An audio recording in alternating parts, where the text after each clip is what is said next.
4 de dezembro de 2011. São Paulo. No Hospital Albert Einstein, às 4h30 da madrugada, um homem de 57 anos morreu de choque séptico. Médico, jogador de futebol, filósofo, músico, ator, escritor, militante político. 7 vidas dentro de uma. Naquele mesmo domingo, horas depois, o Corinthians entrou em campo para decidir o Campeonato Brasileiro de 2011. Os jogadores alinharam no centro do campo com o punho cerrado para o alto. O mesmo gesto que aquele homem eternizou nos estádios em plena ditadura militar, quando 80 mil torcedores repetiam o punho junto com ele. O Corinthians venceu. Se tornou o pentacampeão. Décadas antes, ele havia dito: "Eu quero morrer num domingo, num dia em que o Corinthians ganha um título." O futebol, às vezes, cumpre os sonhos que a medicina não consegue. Esse homem se chamava Sócrates Brasileiro Sampaio de Souza Vieira de Oliveira. E a história dele começa com um treinador que chegou num clube do interior de São Paulo com uma frase que quase encerrou tudo. A pergunta que fica é: o que faz um jovem que entrava no campo quase sem treinar, porque a faculdade de medicina vinha primeiro, se tornar capitão da seleção brasileira, líder da maior revolução democrática do futebol nacional, e ainda assim morrer sem ter conquistado um título que considerava importante? E como é possível que uma vida assim tenha cabido em apenas 57 anos? Essa não é só uma das histórias de futebol mais ricas que o Brasil produziu. É uma história sobre o que acontece quando o ser humano decide que não precisa escolher. Antes de tudo, existe um detalhe que o pai de Sócrates garantiu antes de qualquer contrato de futebol: a medicina vinha primeiro. O jovem de 1,92 metros que jogava de calcanhar, que enxergava o campo como ninguém, que faria a seleção de 1982 ser considerada a melhor, que nunca venceu uma Copa do Mundo. Esse jogador só foi para o Corinthians depois de se formar. Era a condição de seu Raimundo. Só então o futebol pôde ter o Dr. Sócrates. E o Corinthians nunca mais foi o mesmo. Belém, Pará. 19 de fevereiro de 1954. Raimundo Vieira de Oliveira estava lendo A República de Platão quando o filho nasceu. E decidiu, ali mesmo, qual seria o nome do menino. Sócrates, o filósofo grego que escolheu beber o veneno em vez de abrir mão das próprias convicções. O nome não foi uma coincidência. Foi um programa de vida. 2 dos irmãos do garoto também receberam nomes gregos: Sófocles e Sóstenes. O caçula ganhou um nome muito mais familiar para o futebol brasileiro: Raí, que anos depois seria capitão da seleção que venceu a Copa de 1994. 2 irmãos, capitães do Brasil em Copas do Mundo diferentes. Algo na família Vieira de Oliveira produzia capitães. Seu Raimundo era funcionário público federal, o tipo de cargo que no Brasil da época movia famílias pelo país inteiro conforme as transferências iam chegando. A família saiu do Pará, passou por Igarapé-Açu e foi parar em Ribeirão Preto, no interior paulista, quando Sócrates ainda era criança. Em Ribeirão Preto, o garoto estudou no Colégio dos Irmãos Maristas e aprendeu futebol nas ruas, nos campos de terra, com a mesma intensidade com que absorvia os livros que o pai deixava pelo apartamento. Mas seu Raimundo tinha uma hierarquia clara: estudo primeiro, futebol depois. A primeira exigência de seu Raimundo para com os filhos era o estudo. Sócrates deveria se formar em medicina. Depois poderia ser jogador. Só admitia treinos após as aulas na Faculdade de Medicina da USP. Registra a biografia de Tom Cardoso. Pensa nessa cena: um adolescente com talento evidente para o futebol, que já era considerado fenômeno no time juvenil do Botafogo de Ribeirão Preto, obrigado a fazer as tarefas da faculdade antes de ir ao treino. Não por falta de ambição esportiva, por respeito à hierarquia do pai. Mas há um detalhe que muda completamente como você vai ler o resto dessa história. Em 1964, quando Sócrates tinha 10 anos, o golpe militar chegou ao Brasil. E o pai, com os livros subversivos que decoravam as paredes da casa, fez o que muitos intelectuais da época precisaram fazer para se proteger: queimou todos eles.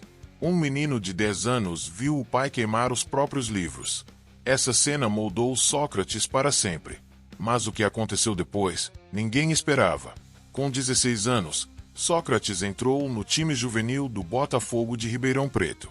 E ao mesmo tempo em que começava a mostrar o talento que o tornaria famoso, o calcanhar certeiro, a visão de jogo de quem enxergava o campo como um tabuleiro, ingressou na Faculdade de Medicina da USP em Ribeirão Preto, com a nota mais alta dos candidatos daquele ano.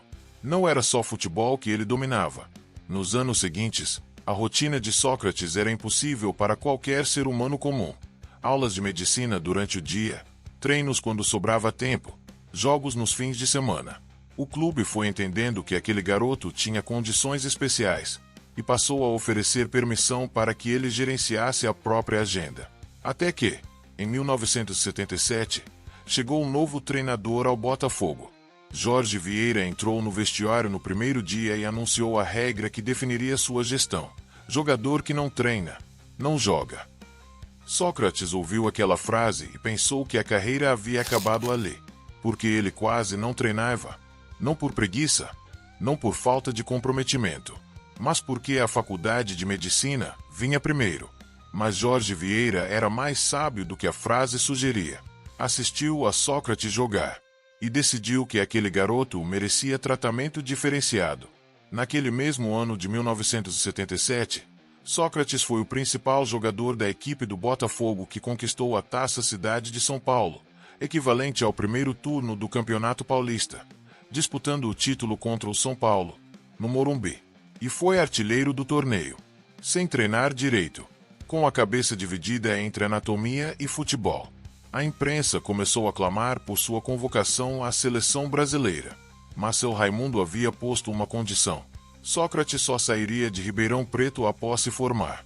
E em 1977, Sócrates se formou em medicina pela USP. Só então o Corinthians pôde tê-lo. E então veio o momento que mudou tudo. O Corinthians pagou $350 mil ao Botafogo, um valor inédito no futebol nacional na época, para contratar o meia de 24 anos que era médico formado. O doutor Sócrates chegou ao Parque São Jorge como o jogador mais caro do Brasil. E foi exatamente como todos esperavam que seria, diferente de tudo que já tinham visto. 1,92 metros. Magrão. Fumante. Bebedor de cerveja. Que tocava de calcanhar porque podia. Que enxergava o espaço antes de qualquer zagueiro. Que jogava de meia mas finalizava como centroavante e distribuía como armador. Que participava de jogo de palavras e filosofia no vestiário, enquanto os outros falavam de tática. Em 1979, já no primeiro ano, ajudou o Corinthians a conquistar o Campeonato Paulista. Em 1979, também recebeu a primeira convocação para a seleção brasileira. Mas o momento que definiu Sócrates para a história, não como jogador, mas como ser humano completo, chegou em 1981. O Corinthians vivia uma crise administrativa. A diretoria não funcionava. Os jogadores não tinham voz em nada. E o sociólogo Adilson Monteiro Alves chegou como diretor de futebol com uma proposta radical. E se todos votassem em tudo? Sócrates foi o primeiro a dizer sim.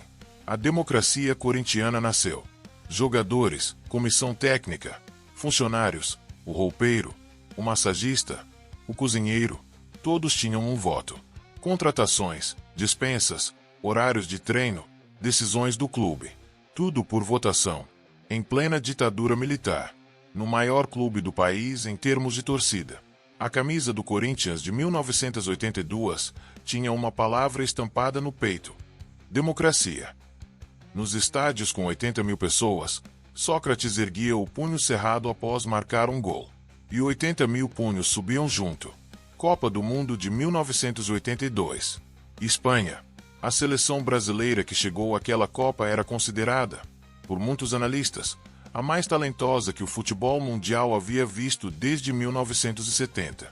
Zico, Falcão, Sócrates, Toninho Cerezo, Éder, Júnior, Reinaldo. Nomes que hoje entram em qualquer lista dos melhores da história do futebol brasileiro. Sócrates era o capitão. O Brasil ganhou os primeiros 4 jogos jogando futebol de arte puro. Venceu a URSS. Sócrates marcou o primeiro gol. Goleou a Escócia por 4-1. Dominou a Nova Zelândia por 4-0. Bateu a Argentina de Maradona por 3-1. Maradona foi expulso e saiu do campo antes do intervalo. Os espanhóis aplaudiam de pé. Há quem diga que ali nasceu o melhor futebol que o mundo já viu, escreveu a imprensa europeia da época. E então chegou o 5 de julho de 1982. Barcelona, Catalunha. Estádio do Sarriá. Brasil contra Itália. Paolo Rossi havia passado a fase de grupos quase invisível. E naquele jogo, marcou 3 gols. O Brasil respondeu com Sócrates e Falcão, mas o placar final foi 3-2 para a Itália. Foram os 30 dias mais perdidos da minha vida, disse Sócrates sobre a eliminação. E depois completou, com a elegância que só ele tinha. Má sorte. Foi pior para o futebol. Tinha razão. Foi pior para o futebol. 4 anos depois, em 1986, Sócrates foi ao México para outra Copa do Mundo. Nas quartas de final, contra a França de Michel Platini. O jogo terminou 1-1 e foi para pênaltis. Sócrates bateu o seu. E perdeu. Nunca mais disputou uma Copa do Mundo.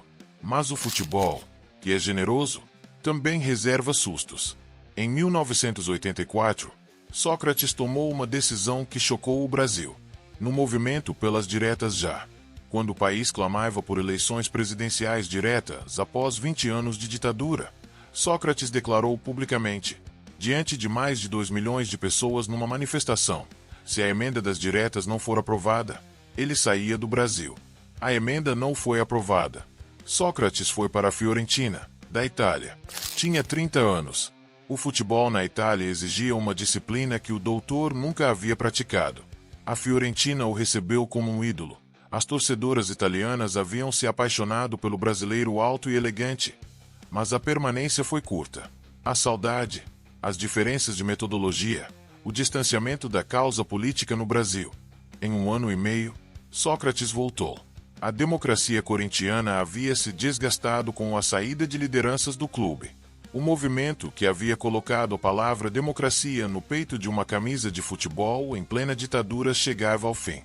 E Sócrates foi carregando com ele uma contradição que qualquer ser humano com 30 anos de convicções reconheceria. Tinha ideais mais fortes do que as vitórias que o futebol costuma premiar. 22 gols em 60 jogos pela seleção. 3 campeonatos paulistas pelo Corinthians. 172 gols em 297 partidas pelo Timão. Bicampeão paulista na era da democracia corintiana. Mas sem Copa do Mundo. Sem Copa Libertadores. Sem Campeonato Brasileiro. O melhor jogador de uma geração inteira do futebol brasileiro. E os títulos que o futebol mais valoriza ficaram para os outros. Sócrates encerrou a carreira em 1989, no mesmo Botafogo de Ribeirão Preto onde tudo havia começado. Depois tentou ser técnico, não deu certo. Voltou para a medicina. Abriu uma clínica com foco em atletas. E começou a beber demais. O álcool era um companheiro para conviver com parte da loucura dessa sociedade em que a gente vive, disse Sócrates certa vez. O cineasta Hugo Giostin encontrou uma explicação mais dura. Sócrates simplesmente deixará de lutar e iniciará um processo autodestrutivo sem volta, motivado pela constatação de que o mundo não tinha espaço mais para sujeitos como ele, idealistas e sonhadores. Sócrates morreu em 4 de dezembro de 2011. Choque séptico. 57 anos. Um homem que havia se recusado, a vida inteira, a escolher entre o que amava, e que no fim deixou o corpo resolver o que a mente nunca aceitou limitar. Antes de morrer, havia dito algo que entrou para sempre na história do futebol e da vida. Se tivesse me dedicado mais, não seria uma pessoa tão completa como sou agora. Essa frase é o testamento de uma vida inteira. Ao mesmo tempo em que o hospital comunicava a morte do doutor, o Corinthians entrava em campo para a última rodada do Campeonato Brasileiro de 2011. Os jogadores alinharam no centro do campo, todos com o punho cerrado no ar. O mesmo gesto que Sócrates imortalizou. O Corinthians venceu e foi campeão. Exatamente como ele havia prometido décadas antes. Uma curiosidade de futebol que nunca para de surpreender quem ouve pela primeira vez. Sócrates morreu médico, músico, escritor, militante político, ator, comentarista esportivo, e ainda assim foi eleito pelo jornal inglês The Guardian como um dos 6 atletas mais inteligentes da história do esporte mundial. E o seu irmão Rai, o caçula da família que ganhou o nome Tupiniquim em vez de grego, Foi campeão do mundo em 1994 e também capitão da seleção brasileira. 2 irmãos, capitães do Brasil. Com o mesmo pai que queimou os livros em 1964 porque a ditadura não permitia que homens livres guardassem ideias perigosas. O Corinthians inaugurou um busto em homenagem ao doutor no Parque São Jorge em julho de 2012. A Fiorentina decretou o luto oficial. O Botafogo de Ribeirão Preto também. A CBF pediu 1 minuto de silêncio em todos os jogos da última rodada do Brasileiro. O futebol não produz muitas promessas do futebol como Sócrates. Na verdade, nunca mais produziu outra assim. Existe um tipo de grandeza que o futebol brasileiro raramente celebra da forma que merece. A grandeza de quem não escolheu. Sócrates não escolheu entre ser médico ou jogador. Não escolheu entre futebol e política. Não escolheu entre a carreira e as convicções. Não escolheu entre permanecer no Brasil e lutar, ou sair quando a luta parecia perdida. Fez tudo ao mesmo tempo, com a intensidade de quem sabe que o tempo é curto. Esse é o garoto que entrou na Faculdade de Medicina da USP com a nota mais alta do seu ano. Formou-se em 1977 enquanto era artilheiro do Campeonato Paulista. Foi para o Corinthians só depois de se formar porque o pai não permitia outra ordem. Inventou a democracia corintiana em plena ditadura militar. Foi capitão da seleção na Copa de 1982. Colocou a palavra democracia estampada no peito de uma camisa de futebol quando essa palavra podia custar caro. Prometeu sair do Brasil se as diretas não passassem, e saiu. E voltou. Porque o Brasil era maior do que qualquer derrota. Ganhar ou perder, mas sempre com democracia. Era o que ele dizia. E essa frase resume uma vida inteira. Histórias de futebol a gente encontra em todo lugar. Mas histórias sobre um ser humano que coube em todas as dimensões que a vida oferece. E que morreu num domingo em que o Corinthians foi campeão porque havia prometido isso décadas antes, são raras como o tipo de talento que seu Raimundo percebeu naquele bebê em Belém enquanto lia Platão. A pergunta que fica para você é essa: Sócrates foi o jogador mais completo que o Brasil já produziu? Ou é impossível comparar alguém que não viveu só para o futebol com quem dedicou tudo a ele? Deixa nos comentários. Essa é uma discussão que não tem resposta errada. Se você chegou até aqui, você sabe que o futebol é muito maior do que 90 minutos. Dá o like, se inscreve no canal e ativa o sininho. Até o próximo vídeo.